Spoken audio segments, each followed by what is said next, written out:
think outreach in general is really, really important. It should be part of a scientist's job, really, to be able to communicate their science to the public. But women especially, because I think people tend to see this vision of maybe an old man in a lab coat stuck in a lab somewhere, and they don't necessarily realise that it's women, it's young women, all across the UK, all across the world, so definitely. I think the main thing is about visibility, and with any job, not just in science, the problem is that women don't get the visibility. They do the job, they do the work, they do it as well as men, obviously, but they don't get to the positions that require visibility as often as men do. So getting the women out there, getting them to speak out and show to the crowd that, you know, we can do this and we are getting out the visibility, that's very important.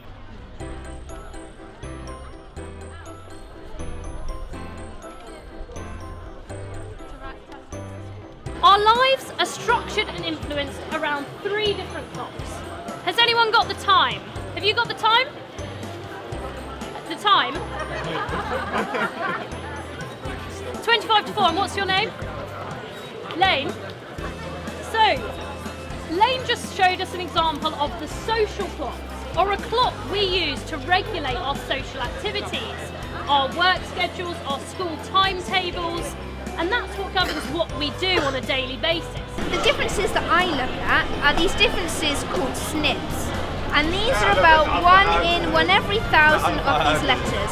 So if the DNA is like 32 billion letters long, well, I look at these differences, which are about 1 in every 1,000 of these letters. If you were to tell those 2 chipmunks together or put them apart, what would you say? What's different about them? Okay.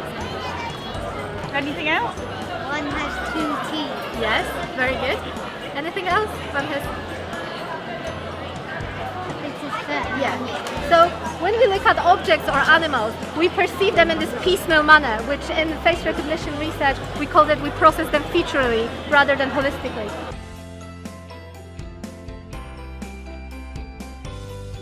Anna, fantastic job. Thank you. Awesome job. Oh my God. So, feeling better about it? Yes, it was amazing. It was the best thing I've done ever. Yeah? Yeah. Can you describe how you felt when you first got up there? Before you were about to go on, that kind of thing? I think it's almost like teaching a class. When you know you've got 20 seconds where you have to engage them or they're gone. It was like that. So you just like, okay, right, go. And come to me, talk about faces. It's just, I don't know. And then kind of people started coming and listening to me, and it just went quite naturally. I didn't really feel like I had to make a lot of effort to engage.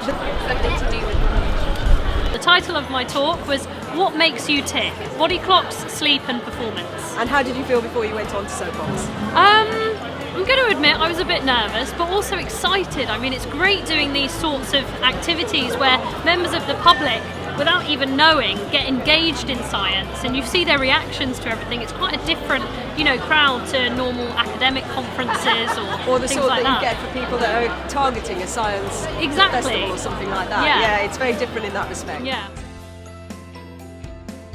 I think there was a lot of realisations in the public today. It was really interesting to hear them. They asked us why we were doing it. We told them it was about women in science, and you could see them kind of think for a second and then go, yeah, there aren't many women in science. We don't hear about them very much. And I don't think we often give men or women really a platform to communicate their science. So this is why today is so good, because it's given them a platform. But it's not just the day.